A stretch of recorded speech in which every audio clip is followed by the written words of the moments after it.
The ship was dying. Everyone aboard knew it. The lights flickered every few minutes, and the air tasted old and thin. In the main hall of the vessel, called Wandering Hope, 2,000 beings huddled together in the dim glow of their own bodies. The Valori were beautiful in their sadness. Their skin gave off a soft blue light, like stars trapped beneath flesh. They had large, dark eyes that held centuries of sorrow. Once, they had been healers. Their touch could mend broken bones and cure sickness. But that gift had become their curse. Elder Soleth stood at the front of the hall. He was old, even by Valori standards. The light from his skin had faded over the years, now barely a whisper of what it once was. He looked at his people and felt his heart break for the 1,000th time. "The engine will fail within 6 cycles," he said softly. "Life support will follow soon after." No one cried. They had run out of tears long ago. For 300 years, the Valori had wandered through space, begging for shelter. And for 300 years, every door had been closed in their faces. It had started when the Galactic Concord came to their homeworld. The Concord was powerful. They controlled hundreds of star systems and thousands of species. They had come with a simple request. They wanted the Valori to join their military. They wanted to use the healing touch as a weapon. The elders of that time had refused. Healing was sacred. It was meant to save life, not to serve war. The Concord did not accept refusal. Within 1 year, the Valori were branded as criminals. Their planet was blockaded.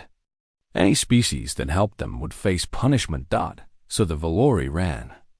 They took their oldest ship and fled into the dark between stars. They had been running ever since. "We have sent distress signals to every system within range," Soleth continued. "There has been no response." A young Valori named Telia sat near the back of the hall. She was barely 20 years old, still a child by their count. She had never seen a planet. She had never felt rain on her skin or grass beneath her feet. Her entire life had been spent inside these metal walls. She did not want to die here. Far away, in a different part of space, a human ship moved through the darkness. The cargo freighter Horizon's Edge was not a pretty vessel. It was old and patched in a dozen places. But it was fast, and its captain knew how to keep it flying. Daniel Carter sat in the pilot's seat with his boots up on the console. He was 43 years old, with gray starting to show in his brown hair. He had been hauling cargo between colonies for 20 years. It was quiet work. Lonely sometimes. But he liked the peace of deep space. A soft beep from his console made him look up. He frowned and pulled his boots down. The sensors had picked up something. A ship, drifting without power at the very edge of scanner range. "What do we have here?" He muttered. He adjusted the sensors and got a clearer picture. The ship was huge, much bigger than his freighter. But it was in terrible shape. No engine signature. Minimal life support. And it was broadcasting a distress signal on a frequency he had never seen before. Daniel thought about it for a moment. He had a schedule to keep, deliveries to make. But his mother had raised him better than to ignore someone in trouble. He changed course. It took 3 hours to reach the dying ship. Up close, it looked even worse. The hull was covered in old repairs and patches. Some sections had been sealed off completely. Daniel could see places where the metal had been burned by weapons fire, scars from battles fought long ago. He opened a communication channel. "Unknown vessel. This is the cargo freighter Horizon's Edge. I received your distress signal. Do you need assistance?" For a long moment, there was only silence. Then a voice came through, speaking in accented but clear English. The translation technology was old, but functional. "Human vessel, this is Elder Soleth of the Valori people. We thank you for answering our call. But I must warn you, helping us is dangerous. The Galactic Concord has forbidden any species from giving us aid. Daniel leaned back in his chair. He had heard of the Galactic Concord. Humanity had only been part of the wider galaxy for about 50 years. They were still new to all of this. The Concord had never paid much attention to them. Why would the Concord care about you folks? He asked. Soloth told him the story. He spoke of the healing gift and the Concord's demands. He spoke of 300 years of wandering, of being turned away from every port, of watching his people slowly die in the cold of space. Daniel listened without interrupting. When the elder finished, the human was quiet for a long time. That's the worst thing I've ever heard, Daniel finally said. We do not ask for much, Soloth said. If you have any food or medical supplies to spare, we would be grateful. Then you can go on your way. We do not wish to bring trouble to your people. Daniel looked at the sensor readings again. 2,000 life signs on that ship. 2,000 people dying slowly because they had refused to become weapons. I've got food and medicine, he said. I'll bring what I can. But that's not going to fix your engines or your life support. No, Soloth agreed. It will not. So you need more than supplies. You need a home. We need a miracle. Daniel thought about Earth. He thought about the colonies. He thought about the government back home and all the politicians who worried about galactic politics and trade. Agreements. Then he thought about his mother again. She had always said that a person's character was not measured by what they did when it was easy. It was measured by what they did when it was hard. Elder Soloth, Daniel said slowly, I'm going to dock with your ship and bring over supplies. Then I'm going to contact Earth and tell them what I found. I can't make any promises about what they'll do, but I can promise you this. I'll tell them the truth, and I'll make sure they listen. On the dying ship, Soloth closed his eyes. The glow from his skin brightened just a little. It had been so long since anyone had shown them kindness. Thank you, human, he whispered. Thank you. Daniel was already pulling on his pressure suit. He did not know what would happen next. He did not know if Earth would help or turn away like everyone else. But he knew one thing for certain. He was not going to let 2,000 people die without trying to save them. The message from Daniel Carter reached Earth 3 days later. It traveled through relay stations and communication networks until it arrived at the offices of the United Earth Council in Geneva. Within hours, it had caused an uproar. Secretary General Lisa Marino read the report for the 5th time. She was a woman in her early 60s, with sharp eyes and gray hair that she kept short. She had led humanity through difficult times before, but this was something new. 2,000 refugees, she said quietly. 300 years of exile. And we're supposed to just ignore them? Admiral Nathan Cole stood on the other side of her desk. He was tall and broad, a military man who had spent his life protecting humanity's interests in space. Ma'am, I understand the emotional pull here, he said carefully. But we need to think about what this means for Earth. The Galactic Concord controls most of known space. We've only been out here for 50 years. Our fleet is small. Our colonies are young. If we anger the Concord, they could crush us. Lisa set down the report. So your advice is to let 2,000 innocent people die. My advice is to think carefully before we make enemies we cannot afford. Before Lisa could respond, her assistant knocked and entered. Ma'am, the Concord ambassador has arrived. He's demanding to speak with you. Lisa and Nathan exchanged looks. Word traveled fast. The ambassador was a tall creature called Krethval. He belonged to a species that looked something like insects, with hard shells and many limbs. His voice clicked and buzzed as the translation device turned his words into English. Secretary General, he said without greeting. The Concord has learned that one of your ships has made contact with the Valori fugitives. This is most concerning. Lisa kept her face calm. Ambassador, I was not aware that responding to a distress signal was a crime. The Valori are criminals. They defied the Concord 3 centuries ago.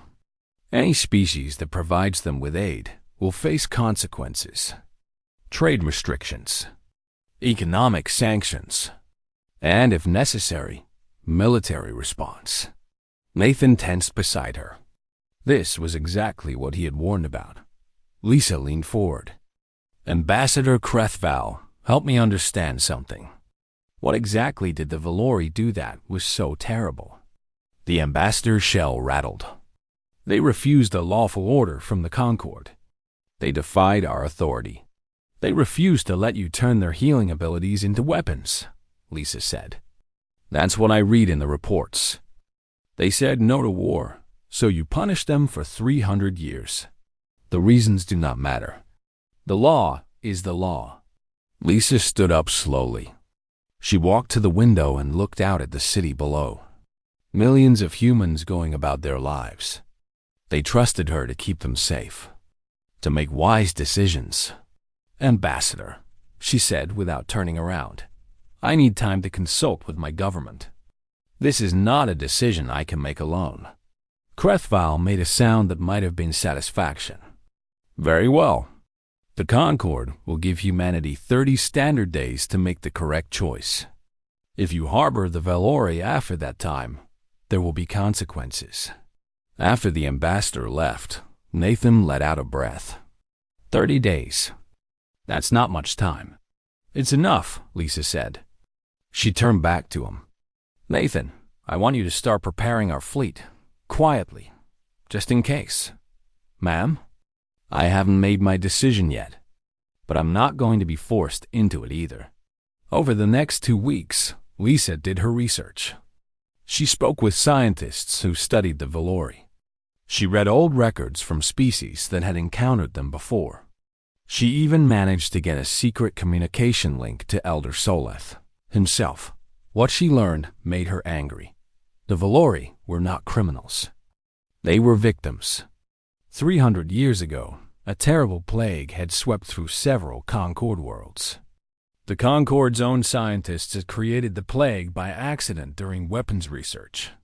But instead of admitting their mistake, they had blamed the Valori. The peaceful healers became scapegoats.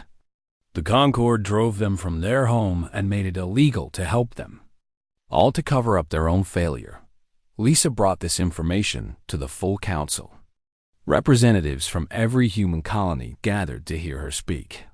Nathan stood beside her, his face grim. The Valori are innocent, Lisa told them. They have been innocent this entire time. The Concord lied to the galaxy to protect themselves. And now they expect us to let 2,000 innocent people die to maintain that lie.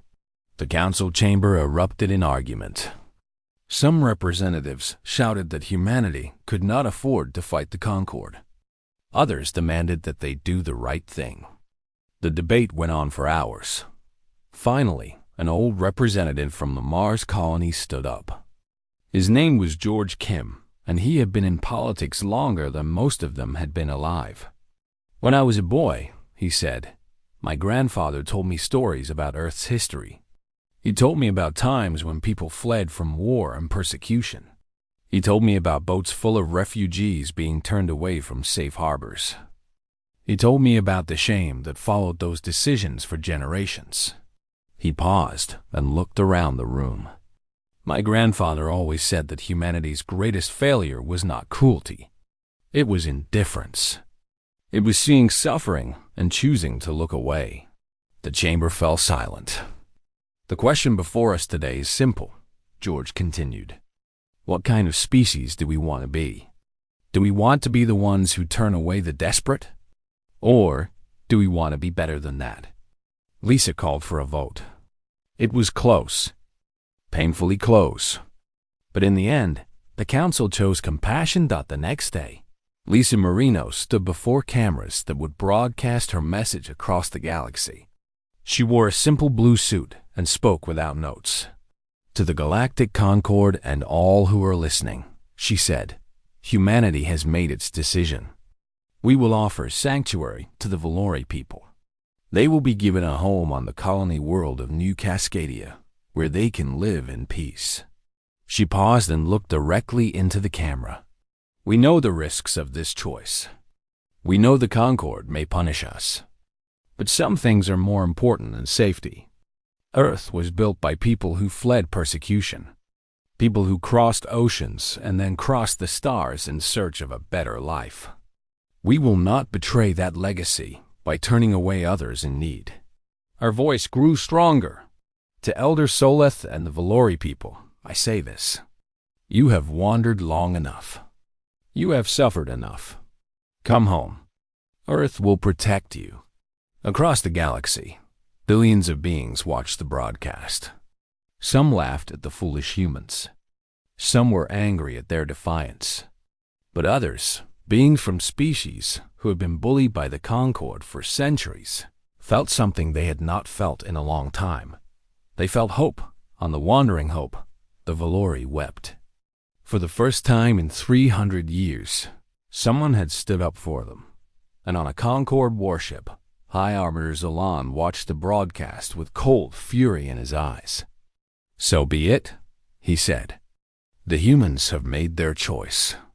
Now they will learn what that choice costs. New Cascadia was a beautiful world. It had blue skies and green forests and oceans that sparkled in the light of its yellow sun. The colonists who lived there had worked hard to build their small cities and farms. And now they were preparing to welcome guests who had never seen a world like this. The Wandering Hope entered orbit on a clear morning.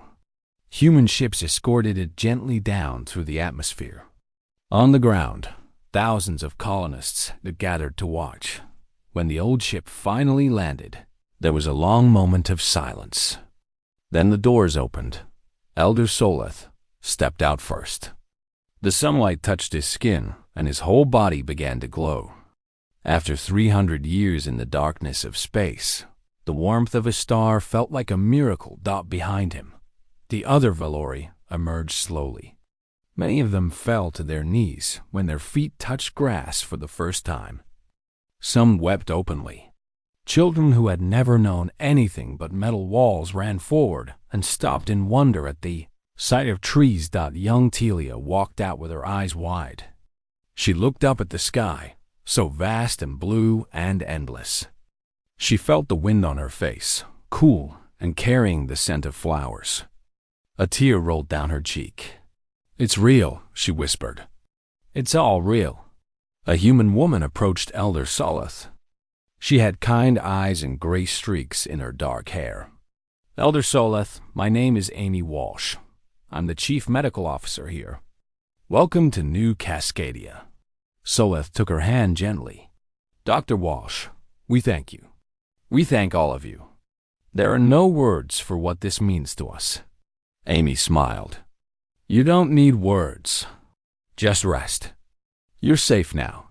The settlement built for the Valori was called Haven City. It was not really a city yet, just a collection of buildings near the edge of the forest. But the colonists had worked hard to make it comfortable. There were homes and a medical center and a community hall. Everything the Valori would need to start their new lives. Mayor Kevin Park oversaw the settlement. He was a young man, barely 40, with an easy smile that hid a sharp mind. He had volunteered for this job because he believed it was important. His grandparents had been refugees once, fleeing a war on Earth long ago. He understood what it meant to need a place to call home. "The first few weeks will be hard," he told the gathered Valori on their first night. "Learning to live on a planet takes time. But we're here to help. Whatever you need, just ask." And the humans did help. They taught the Valori how to grow food in soil instead of hydroponic tanks. They showed them how to build houses that could withstand rain and wind. They explained the strange customs of human life, like handshakes and holidays and the odd habit of keeping pets. In return, the Valori shared their own knowledge. Their healers worked with Amy Walsh and the human doctors, demonstrating techniques that humans had never imagined. A touch that could reduce fever, a glow that could ease pain, abilities that seemed like magic but were simply part of Valori biology. "This is incredible," Amy said one day, watching a Valori healer help a colonist with chronic back pain. "You could revolutionize medicine across the galaxy." The healer, an older woman named Mirth, smiled sadly. "That is what the Concord wanted. They wanted us to heal their soldiers so they could fight longer. They wanted us to repair their wounded so they could send them back to war. When we refused, they called us traitors." Amy put a hand on her shoulder. "That won't happen here. Your gifts are your own. Use them however you choose." But not everyone was happy about the new arrivals. Some colonists worried about the threat from the Concord. Others simply feared what was different. There were whispers in the market and angry posts on the colony network. Kevin Park dealt with these concerns the only way he knew how. He brought people together. He organized dinners where humans and Valori shared meals. He set up events where the Valori could demonstrate their art and music. Their songs were beautiful and strange, filled with harmonics that human voices could not produce. Their paintings used bioluminescent pigments that glowed in the dark. Slowly, walls began to come down. The children led the way, as children often do. They did not care about politics or history. They only cared about making friends. Human kids and Valori kids played together in the fields, laughing and chasing each other without fear. Telia made her first human friend 3 weeks after landing. The girl's name was Sophie Grant, and she was 12 years old, just like Telia in human years. Sophie had curly red hair and more energy than she knew what to do with. "Your skin glows," Sophie said on the first day they met. "That's so cool. Can you make it brighter?" Talia concentrated, and her glow intensified. Sophie laughed with delight. "Awesome. Can you teach me to do that?" "I don't think humans can glow," Telia said.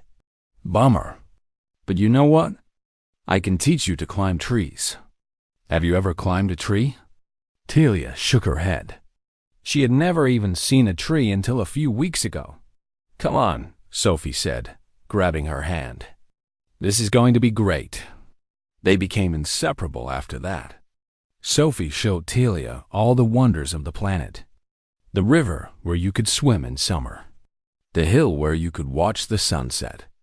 The old orchard where the apples were always sweet.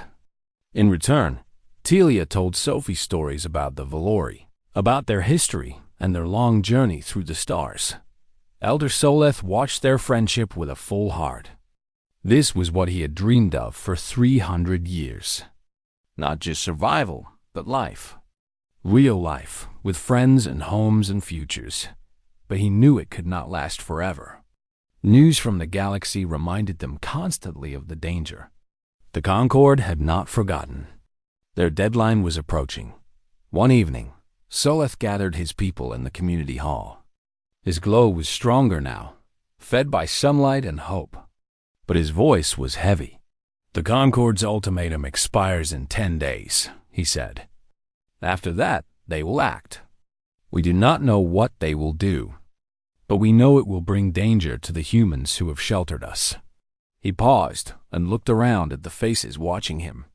Families who had finally found peace.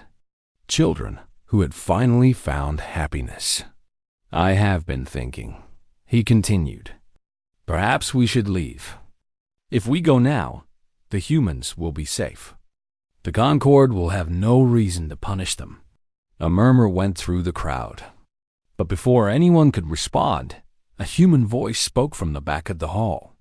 "With respect, Elder, that's not your decision to make." Kevin Park walked forward through the crowd. Behind him came Amy Walsh and dozens of other colonists. They had been listening outside. "You are part of our community now," Kevin said. "We don't abandon our people." "Not ever." Amy stepped forward. "We've all talked about this. Every human in Haven City. We voted. It was unanimous." She smiled. "You're staying. And we're staying with you."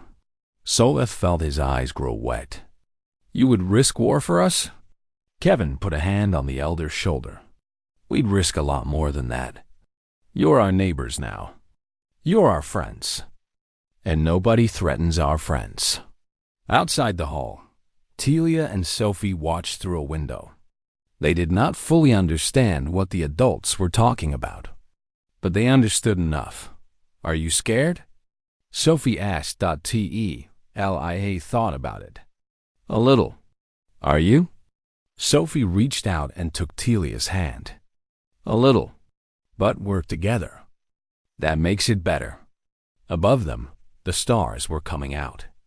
Somewhere up there, warships were gathering. But here on the ground, two children held hands and watched the sky, and the universe seemed a little less dark. The Concorde fleet arrived without warning. 40 warships dropped out of faster-than-light travel at the edge of the Sol system, their weapons charged and their shields raised.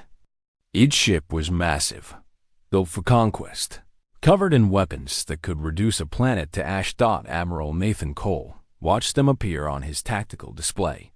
He was aboard the defense station called Sentinel, orbiting Earth. His fleet was assembled around him. 23 ships, less than half what the Concorde had brought. All ships, hold position, he ordered calmly. Nobody fires unless I give the word. The Concorde's command ship broadcast a message across all frequencies.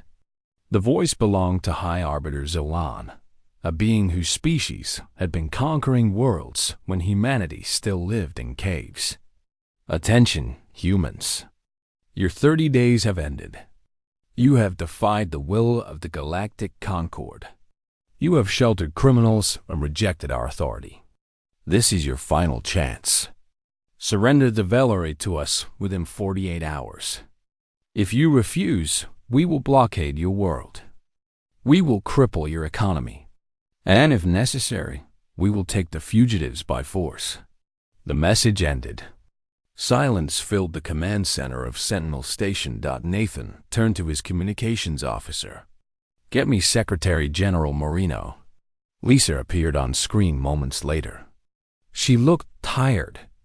The past month had been difficult, but her eyes were sharp and her jaw was set. Admiral, report. 40 Concorde warships, ma'am. They've given us 48 hours. After that, they're coming for the Velori, whether we like it or not. Lisa nodded slowly. What are our options? Honestly, not many. We can fight, but we'd lose. We can try to negotiate, but Zolan doesn't seem interested in talking. Or we can give them what they want. That last option is not on the table, Lisa said firmly. Nathan smiled slightly. He had expected that answer. Then we fight, and we hope for a miracle. I'm working on that miracle, Lisa said. Buy me time, Nathan. As much as you can. The next 48 hours were the longest in human history. The Concorde fleet sat at the edge of the system like a storm waiting to break. Human ships patrolled between them and Earth, a thin line of metal and courage against an overwhelming force. Commander Scott Rivara stood on the bridge of the cruiser, steadfast. His ship was positioned directly in the path the Concorde would have to take if they advanced. He was 35 years old, with a wife and 2 young sons back on Earth. He tried not to think about them too much. Captain, his first officer said quietly, if they come through us, we won't last 5 minutes. I know, Scott replied. But 5 minutes is 5 minutes. Maybe that's all someone needs. On Earth, Lisa Marino was not sleeping. She was working the communication channels, sending messages to every species she could reach. Not the powerful ones, not the Concorde's allies. She reached out to the small ones, the weak ones, the species who had been pushed around by the Concorde for centuries. You saw my broadcast, she said to each of them. You know the truth about the Velori. You know the Concorde lied. How many other lies have they told? How many other species have they crushed? Are you going to let them do it again? Most did not respond. They were too afraid. The Concorde was too powerful. But some listened. Some began to wonder. On New Cascadia, the colonists prepared for the worst. They built shelters in the hills. They stockpiled food and medicine. Human and Valori worked side by side, digging trenches and reinforcing buildings. Kevin Park organized the efforts. He had not slept in 2 days, but he kept moving, kept encouraging everyone around him. "We don't know if the Concorde will come here," he told the people. "But if they do, we're going to be ready." Elder Solith found him near the medical center, reviewing supply lists. The old Valori looked troubled. "Mayor Park, I must speak with you." Kevin looked up. "What's on your mind, Elder?" "My people have caused you so much trouble. If we had never come here, you would be safe. Your children would be safe." Solith's glow dimmed with sorrow. "Perhaps it is not too late. Perhaps if we surrender ourselves to the Concorde, they will leave your world alone." Kevin set down his tablet. He took Solith's thin hands in his own. "Elder, let me tell you something about humans. We're stubborn. When we believe something is right, we don't give up. Not ever. The moment we accepted you into our community, you became one of us. And we don't surrender our own, but your children. My children will grow up knowing that their parents stood for something. That's the best gift I can give them." The 48 hours ran out. High Arbiter Zolan's voice echoed across space once more. "Humans, your time has ended. Surrender the Valori or face the consequences." Lisa Marino's response was broadcast from Earth to every corner of the galaxy. "High Arbiter Zolan," she said, "I have something to share with you and everyone watching. For the past month, my staff has been researching the events that led to the Valori's exile. We found records. Concorde records. Records that were supposed to be destroyed." She held up a data chip. 300 years ago, the Concorde's own scientists created a plague during weapons research. When it escaped and killed millions, they needed someone to blame. So they blamed the Valori. They drove an innocent species from their home to cover up their own crimes. She let that sink in. The Valori are not criminals. They never were. The Concorde is not a government of justice. It is a government of lies and fear. And today, humanity says no more. Across the galaxy, the broadcast was watched by billions. On a dozen worlds, beings who had long suspected the truth finally had proof. The Concorde's foundation cracked just a little. Zolan did not respond to the accusations. He simply gave an order. All ships, advance. The Concorde fleet began to move. 40 warships against 23. It was not going to be a battle. It was going to be a slaughter. Commander Rivera gripped the arms of his chair. His crew was silent. They all knew what was coming. "Steady," he said. "Hold the line." The distance closed. Weapons locked. In moments, the first shots would be fired. And then, something unexpected happened. 3 more fleets dropped out of faster than light travel. They appeared in a triangle around the Concorde ships, cutting off their advance. The lead ships broadcast identification signals. The Keth, the Moranti, the Hollowborn, 3 species. Small species. Species that had been bullied by the Concorde for generations.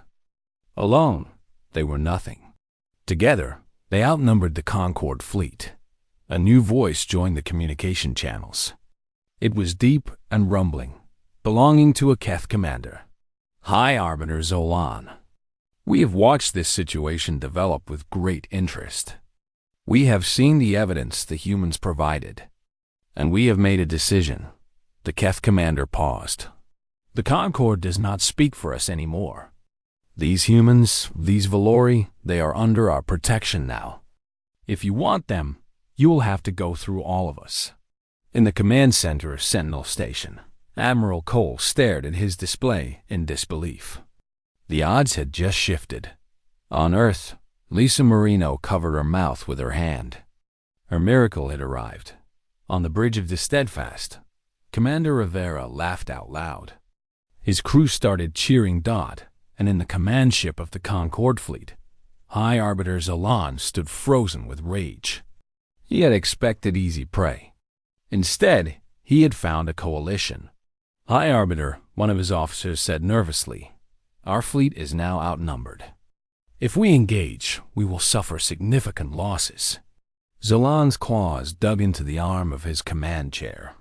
This could not be happening. These insignificant species could not be defying him, but they were. And there was nothing he could do about it. For now. The standoff lasted 3 days.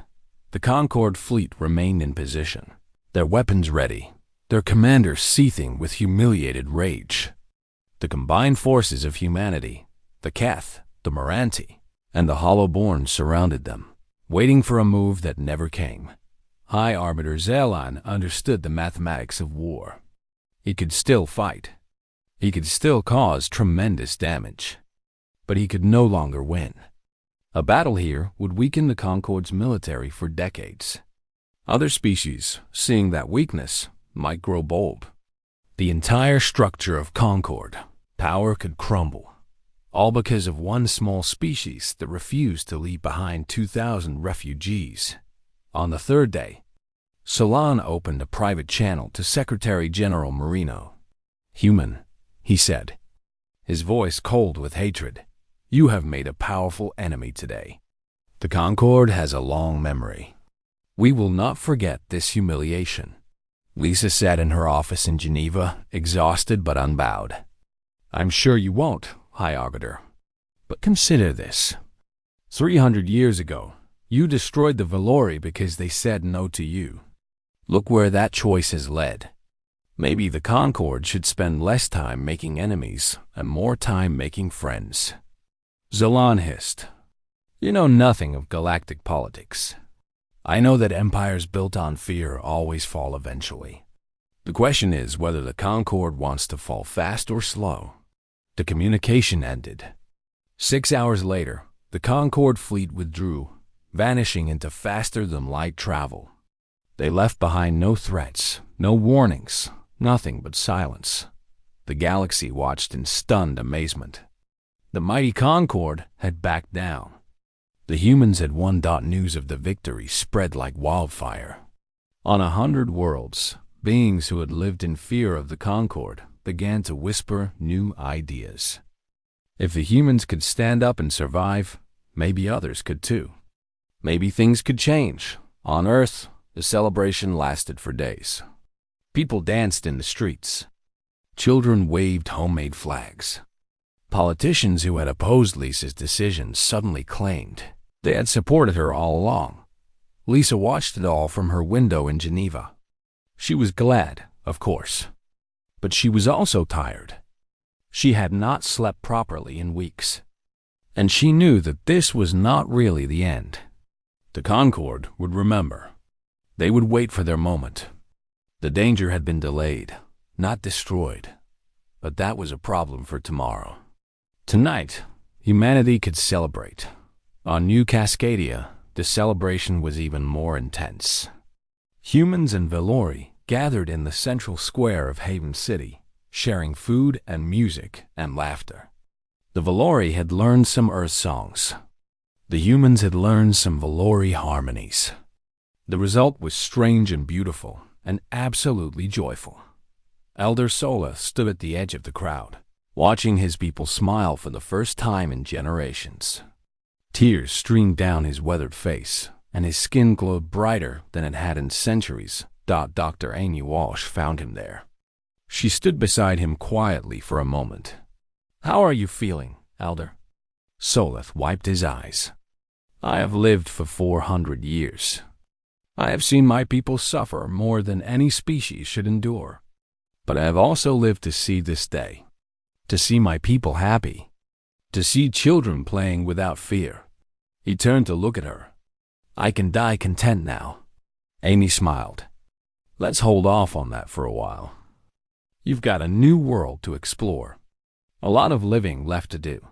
Across the square, Talia and Sophie were teaching a group of other children a game that combined human tag with Valori light signals.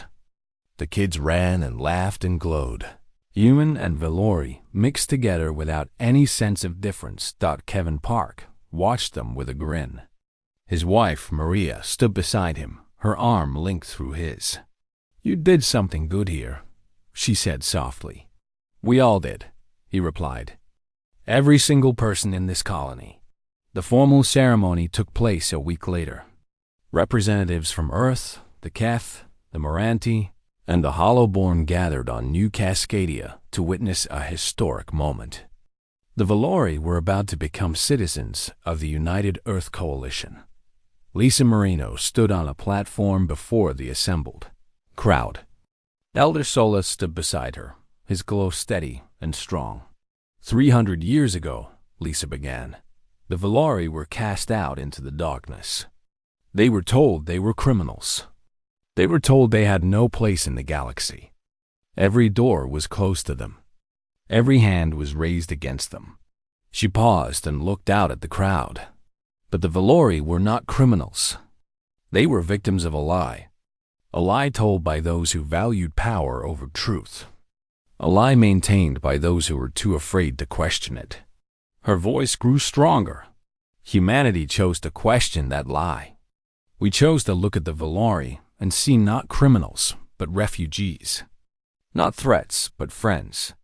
And because we made that choice, we discovered something important. We discovered that we were not alone in our belief that compassion matters, that justice matters, that the weak deserve protection from the strong.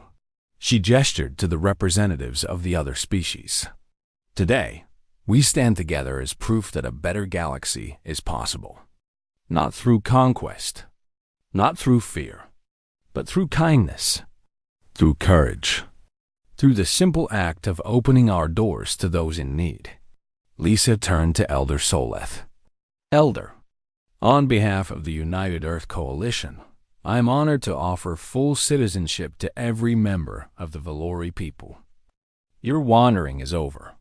Welcome home." Soleth stepped forward. His voice was thick with emotion. "Secretary General, friends, 300 years ago, my ancestors made a choice. They chose peace over war, healing over harm. They paid a terrible price for that choice. Generations of my people lived and died in exile, never knowing a home, never feeling safe." He looked at Lisa, then at the crowd. But they also passed down a belief that somewhere in the galaxy, there were beings who valued the same things they did. Beings who would see their suffering and choose to help. For 300 years, that belief seemed like a fantasy. And then we met humanity. His glow intensified, bathing the platform in soft blue light. "You saw us. You heard us. You stood for us when it would have been so much easier to look away. You risked everything to protect strangers. That is something I will never forget. That is something my people will never forget." He reached out and took Lisa's hands. "We are Valori. We are healers. We have always believed in the power of compassion. Today, you have shown us that our belief was not foolish. The galaxy can be better. It will be better. Because of what you have done here." The crowd erupted in applause. Human and Valori embraced. Representatives from the other species looked on with hope in their eyes. In the months that followed, more species reached out to humanity. Some were refugees, like the Valori. Others were simply tired of the Concorde's rule. Earth became a beacon, a symbol that another way was possible. The Concorde did not forget, of course. They watched from the shadows, waiting for any sign of weakness. The future remained uncertain, filled with challenges that no one could predict. But on New Cascadia, in the garden outside Haven City, two children planted flowers together. Talia pressed Valori seeds into the dark soil, while Sophie carefully placed rosebush nearby. Their fingers were dirty, and their faces were bright with joy. Do you think they'll grow together? Sophie asked. Telia looked at the garden they were creating. Valori flowers and earth roses, side by side. I think they will, she said. I think they'll be beautiful. Above them, the sky was wide and blue and full of promise. And somewhere out among the stars, beings who had never dared to hope before were looking toward a small blue world and wondering if perhaps, just perhaps, things could change. The galaxy had rejected the Valori, but humanity had welcomed them. And in doing so, humanity had shown the universe what it was capable of. Not war, not conquest, but something far more powerful that kindness thought had always been their greatest strength.